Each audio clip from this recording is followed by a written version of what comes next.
জুলাই যোদ্ধাদের সাথে মুখোমুখি হওয়া, জুলাই যোদ্ধাদের উপর আক্রমণ হওয়া, আমি মনে করি এটা বিশাল জুলুম হচ্ছে।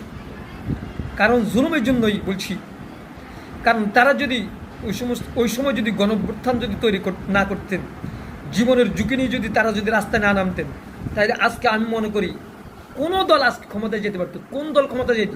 কে ক্ষমতায় যেত? তারেক জিয়া কি দেশে আসতে পারতো? তারেক জিয়া কি ক্ষমতায় যেতে পারতো?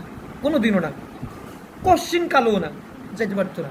তাহলে তাদের জীবনের ঝুঁকি নিয়ে তারা গণঅভ্যুত্থান করেছে, আজকে সরকারের পতন হয়েছে। তাহলে তাদেরকে আপনারা জামাইয়া আদরে লালন পালন করা উচিত। জুলাই যোদ্ধাদেরকে, যারা গণঅভ্যুত্থানের প্রথম তারা এটার এই নেতৃত্ব দিয়েছে, তাদের সাথে আপনাদের সুন্দর আচরণ হওয়া উচিত ছিল। তাদেরকে আপনারা আন্তরিক ভালোবাসা মায়া মমতা দেখানো উচিত। সেখানে তা না দেখাইয়া উল্টা তাদের উপর আক্রমণ, তাদের উপর আক্রোশ, তাদের উপর হামলা মামলা, এটা তো জনগণও মেনে নেবে। তারা তো মানবে না, জনগণও এটা মানবে না। জনগণ তো তাদের সাথে খেপে যাবে।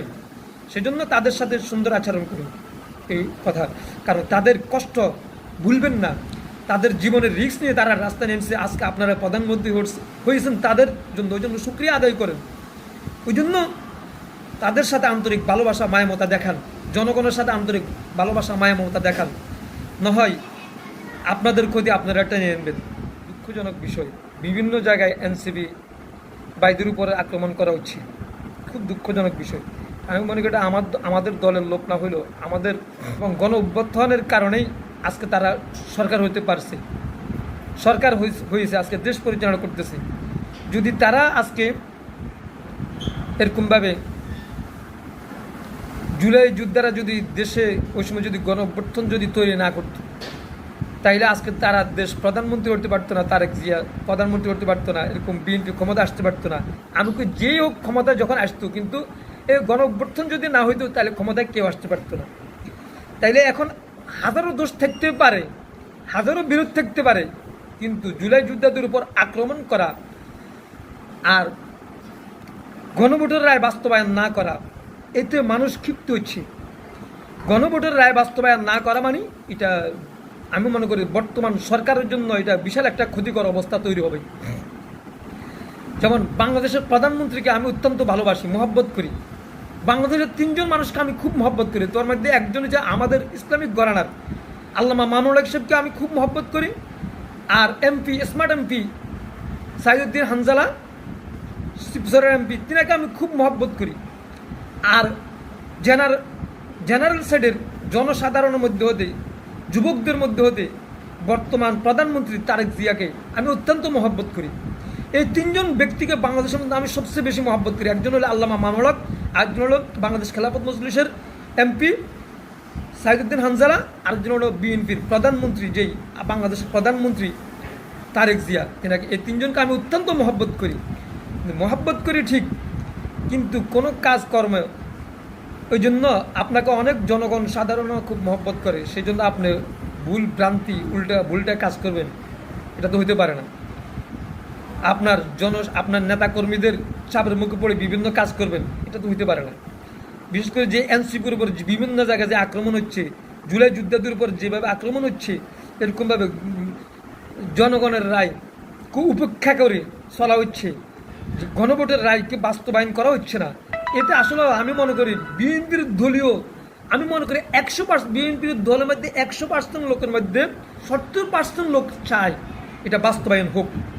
আর অন্যান্য দলের তো আছে, আর যারা দল করে না তারা তো আছেই। প্রত্যেকেই চাই জুলাই সনদটা বাস্তবায়ন হোক। মানুষের যে রায়টা নেওয়া হয়েছে, এটা সবাই চায় এটা বাস্তবায়ন যাতে করা হয়। এটা যদি বাস্তবায়ন না করে, আমি মনে করি বিএনপি সরকারের জন্য বিশাল একটা কঠিন চ্যালেঞ্জের মুখে পড়বে বিএনপি সরকার।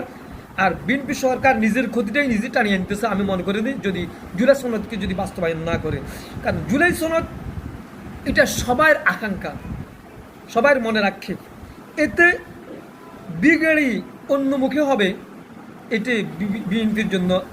আমি বিএনপিকে মহব্বত করি, এটা আমি মনে করি বিএনপি ক্ষমতায় থাকুক, বিএনপি সারা জীবন ক্ষমতা থাকুক, তবে মানুষের আশা আকাঙ্ক্ষাকে বাদ রেখে ক্ষমতায় থাকতে পারবে না বেশি। ওই জন্য জুলাই সনদকে বাস্তবায়ন করলে বিএনপির জন্য দেশ পরিচালনা করার ক্ষেত্রে সহজ হবে। আন্তরিক ভালোবাসা মায়া মমতার মাধ্যমে জোটের এই জুলাই সনদ বাস্তবায়ন করে গণরায়কে মেনে যখন দেশ পরিচালনা করবে সবাই আন্তরিক পাবে, তখন অন্য কেউ আর ক্ষতি করতে পারবে না বিএনপি সরকারের। আর না হয় সবাই মিলে ঐক্যবদ্ধ হয়ে বিএনপি সরকারের ক্ষতি করে ফেলবে। সেই জন্য আমি বলবো তারেক জিয়া যাতে এগুলা কর্ণপাত করে। আর জুলাই যোদ্ধাদের সাথে বেয়াদবি করা, জুলাই যোদ্ধাদের উপর আক্রমণ করা, এটা আমি মনে করি বিএনপির জন্য একটা বিশাল একটা কালসাপ হয়ে দাঁড়াবে। জনগণ খেপে উঠবার একটা কৌশল অপকৌশল করতেছে। বিএনপিকে ক্ষমতা থেকে সরানোর জন্য এটা একটা কৌশল হচ্ছে। বিএনপির ভিতরে যারা খাপটি মারি বিভিন্ন কলা কৌশলে বিভিন্ন লোক বসে আছে, তারাই বিএনপিকে ক্ষতি করার জন্য চাইছে। সেই জন্য আমি বলবো যারা কোনোভাবে বিএনপিকে যাতে ক্ষতি করতে না পারে, বিএনপির দলের হোক, বিএনপির ভিতরে খাপটি মারি বসে থাকা লোক হোক, যে হোক, যাতে জুলাই যুদ্ধদের বিপক্ষে কোনো অবস্থান তৈরি না হয়। এরকমভাবে যারা করেছে সিলেটে ওই সারজিজ আলমের উপরে, এরকম আরও অনেক নেতাকর্মীর উপরে যা আক্রমণ করেছে বিভিন্ন জায়গায়, আমি মনে করি তাদের উচিত হচ্ছে ওদেরকে গ্রেপ্তার করা, তাদেরকে আইনের আওতায় আনা, তাদেরকে জটিল শাস্তি দেওয়া। যদি করতে পারেন আপনাদের জনপ্রিয়তা বাড়বে, আর নাহলে জনপ্রিয়তা হারাবেন। সেজন্য আমি বলবো দ্রুত আপনারা জুলাই যোদ্ধাদের দাবি মেনে নেন আর গণভোটের রায় বাস্তবায়ন করুন দ্রুত, আর না হয় জনগণ খেপে যাওয়ার সম্ভাবনাই বেশি। সেই জন্য আপনারা সবগুলো আপনারা যোগ বিয়োগ করবেন। আপনারা হয়তো মনে মনে মনে ভাবতেছেন প্রশাসন দিয়ে আপনারা দেশকে ধরে রাখবেন, না, প্রশাসনের লোকগুলো আপনাদের সাপোর্টিংয়ে নাই, এটা মাথায় রাখতে হবে। কারণ প্রশাসনের লোকগুলো আপনাদের পক্ষে নাই কেন? কারণ প্রশাসনের লোকগুলো আগের প্রশাসনের লোক। এরপরে এরাও চাবে আপনারা যদি উল্টা কাজ করেন, এই সুযোগে তারাও কি আপনাদের বিপক্ষে চলে যাবে। সেই জন্য জনগণ তো আপনাদের বিপক্ষে চলে যাচ্ছে অলরেডি। এতদিন আপনারা যে পরিমাণ জনপ্রিয় ছিলেন, এখন জনপ্রিয়তা দিন দিন আপনারা হারাচ্ছেন। কারণ ওই জুলাই সনদ বাস্তবায়ন না করার কারণে আপনারা জনগণের থেকে, আপনারা জনপ্রিয় যেটা মানুষ থেকে আপনারা বিচ্ছিন্ন হয়ে যাচ্ছেন দিন দিন। সেই জন্য জুলাই সনদ দ্রুত বাস্তবায়ন করেন, যাতে জনবিচ্ছিন্ন যাতে না হয়। আপনারা জনসাধারণের সাথে আপনারা ঐক্যবদ্ধ ধরে রাখার চেষ্টা করুন।